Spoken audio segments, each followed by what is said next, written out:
secara efektif jika kita sendiri tidak menikmati waktu bersama Tuhan. Luar biasa nih pertanyaan malam hari ini. Ini menampar saya juga. Bagaimana saya bisa menyampaikan kabar baik ini, Injil ini secara efektif, sedangkan saya saja tidak menikmati meditasi dengan Tuhan, renungan secara pribadi. Itu sebabnya Nyonya White berkata dari Testimonies for the Church halaman 47 volume yang ke-6, dia berkatakan begini, tidak ada yang lebih dibutuhkan dalam pekerjaan Tuhan selain hasil nyata dari persekutuan dengan Tuhan. Jadi kalau kita tidak memiliki persekutuan dengan Tuhan, berarti nggak ada itu hasilnya.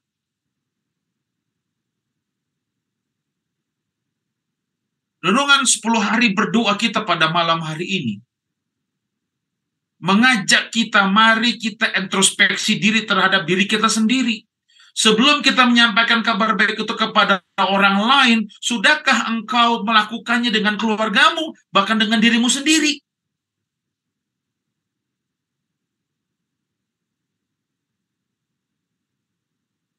Nyonya juga dalam buku Child's Guidance, halaman 518 dan 519. Dia katakan begini, seperti bapa leluhur di masa lalu, mereka yang menyatakan kasihnya pada Allah harus mendirikan mezbah untuk Tuhan, dimanapun mereka memasang tenda mereka. Ayah dan ibu harus mengangkat hati mereka kepada Tuhan, dan dalam permohonan yang penuh kerendahan hati untuk diri mereka sendiri dan untuk anak-anak mereka. Nyonya White menggambarkan ini sama seperti pada zaman yang lalu. Ya, sebelum mereka dipakai Tuhan, mereka mendirikan mezbah untuk Tuhan. Ibadah kepada Tuhan, perjumpaan kepada Tuhan.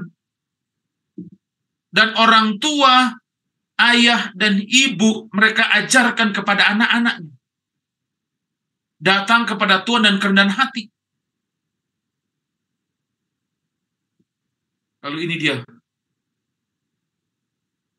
Buku yang sama dikatakan begini, biarlah ayah sebagai imam rumah tangga membaringkan korban pagi dan petang di atas mezbah Allah, sementara istri dan anak-anak bersatu dalam doa dan pujian. Dalam rumah tangga seperti itulah Yesus senang untuk tinggal. Luar biasa. Di dalam rumah tangga kita, mari bapak-bapak, sebagai imam dalam rumah tangga, kita buat mezbah perbaktian kita pagi dan juga petang. Sebelum kita melakukan aktivitas kita, kegiatan kita, pagi dan petang adakan mezbah perbaktian kita untuk bertemu dengan Tuhan. Istri dan anak-anak bersatu bersama bapak-bapak. Ketika mendengarkan firman Tuhan, membuat mezbah ibadah petang dan pagi, mereka juga bersatu dalam doa dan juga pujian.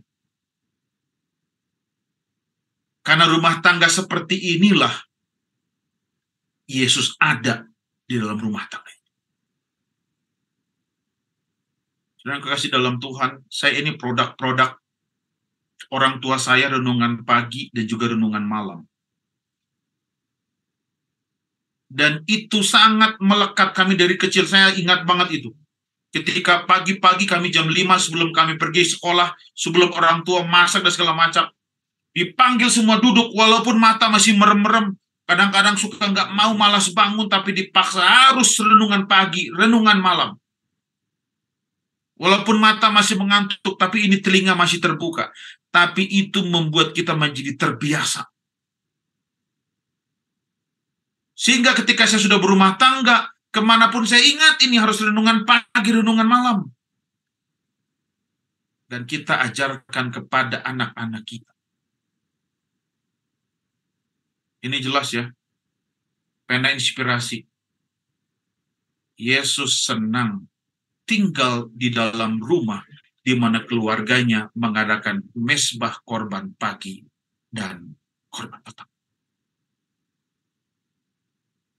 Dan lewat pelajaran kita pada malam hari ini, inilah kebutuhan kita yang paling mendesak. Harus mendesak itu berarti sudah waktunya. Inilah yang paling mendesak sekarang di tahun 2023. Pemulihan ibadah pribadi dan keluarga di antara anggota jemaat gereja Masih Advent hari ke-7 mungkin merupakan kebutuhan kita yang paling mendesak di masa kini. Betul, ini paling mendesak. Tapi, lihat, saya suka nih, ini nggak mudah. Kenapa? Kenapa nggak mudah? Karena kita menghadapi tantangan teknologi yang semakin menyita waktu dan mengubah pikiran kita. Ini luar biasa, ini cukup keras. Apa yang Nyonya White sampaikan, pena inspirasi kita pada malam ini, apa yang Tuhan nyatakan.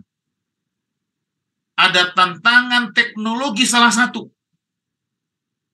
Menyita waktu dan mengubah pikiran kita.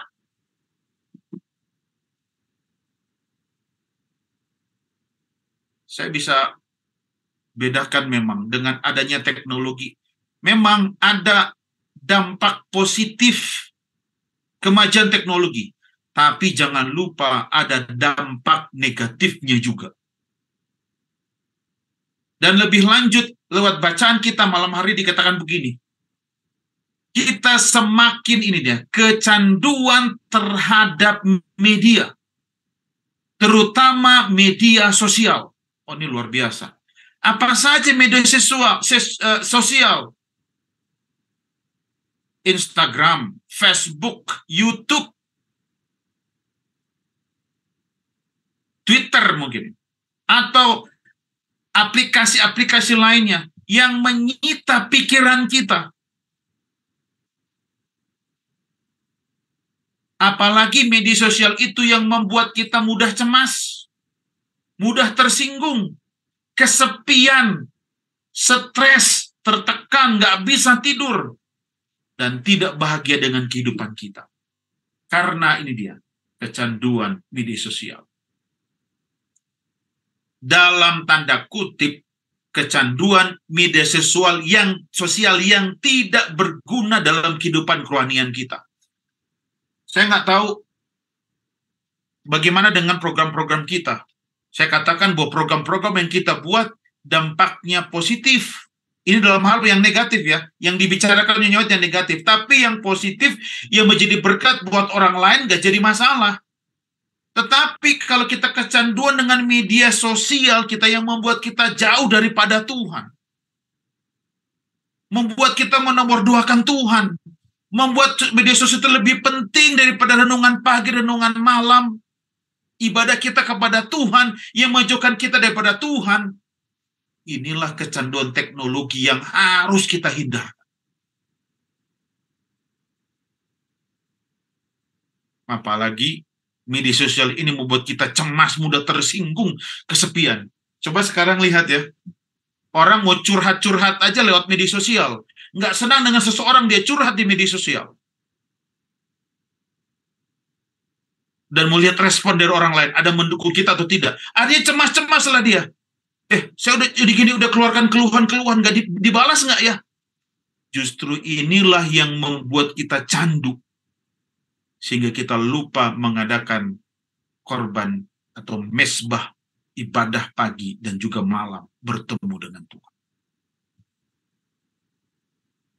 Nah, ironisnya, ini dia. Ibadah pribadi dan keluarga memiliki efek sebaliknya.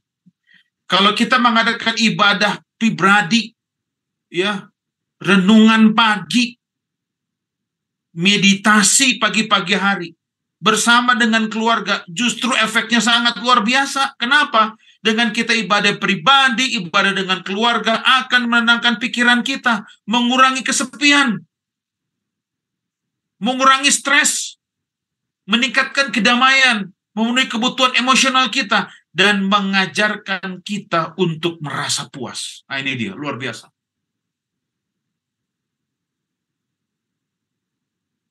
Sehingga pertanyaan lain muncul. Mungkinkah mesbah dapat menjadi obat bagi pikiran yang letih dan hati yang gelisah?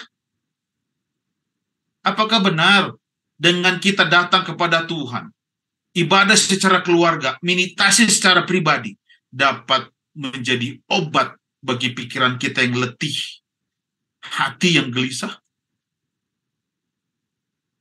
Malam hari ini, lewat firman Tuhan, Tuhan memanggil kita kembali ke hati, ke waktu yang konsisten untuk menyegarkan diri di hadirat-Nya. Saudara, kalau saya mau tanya secara jujur,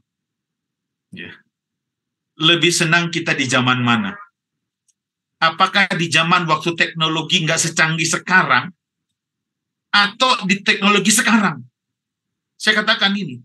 Kenapa? Karena banyak fakta-fakta mengatakan bahwa teknologi banyak menjauhkan kita kepada Tuhan. Maka ada yang bilang, katakan begini, boleh saya di zaman dahulu.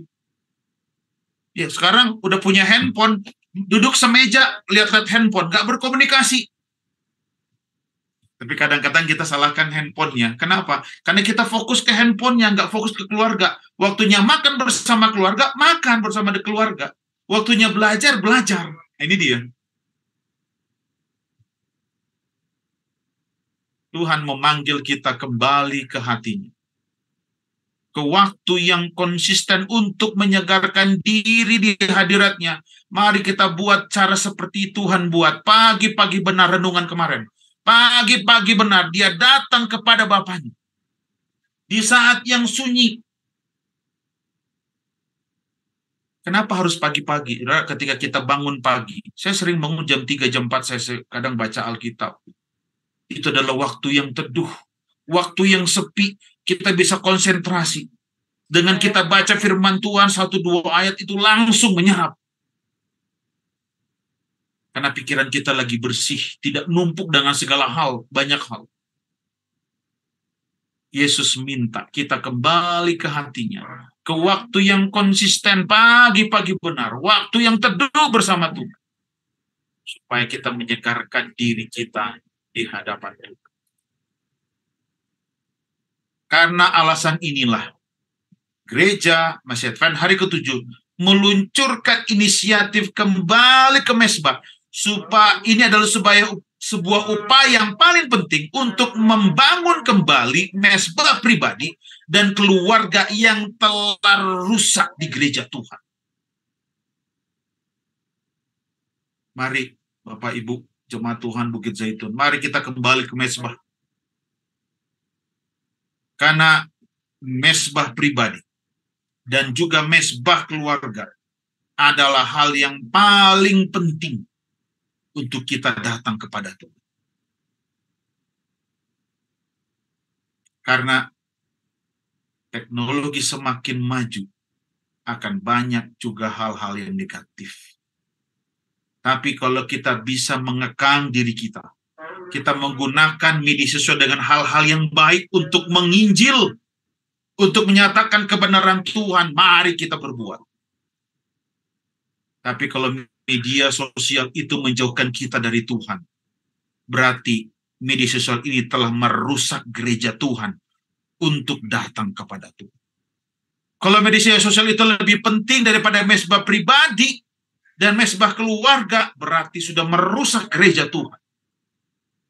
Sudah saatnya mari kita kembali ke mesbah dengan mesbah pribadi dan juga mesbah keluarga.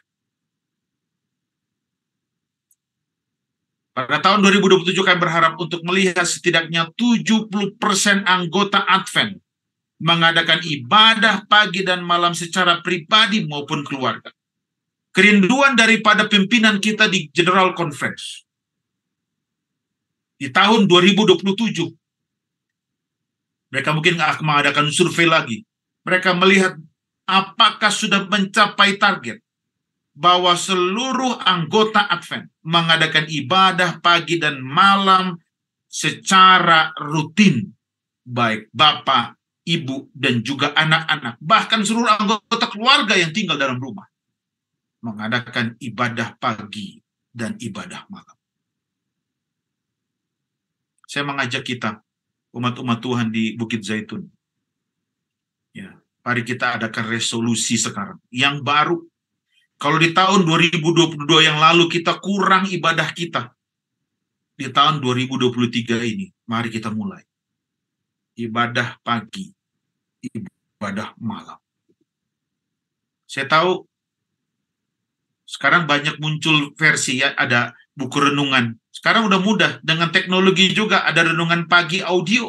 Bisa kita dengarkan. Tapi mungkin waktu konsentrasi kita kurang. Tapi paling sedikit kita ambil momen untuk renungan pagi. Ibadah pribadi. Paling sedikit.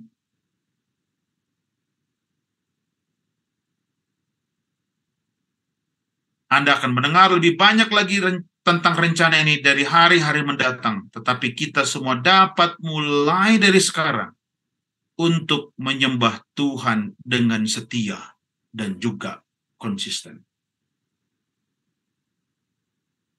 Sebelum saya menutup akan renungan kita dari bacaan kita malam hari ini, Yesus mengingatkan kita kembali untuk mengadakan, saya ulangi ya, mesbah ibadah kita. Bukan cuma keluarga, tetapi renungan pribadi. Ambil waktu sebelum kita melakukan kegiatan aktivitas yang Tuhan minta gak banyak.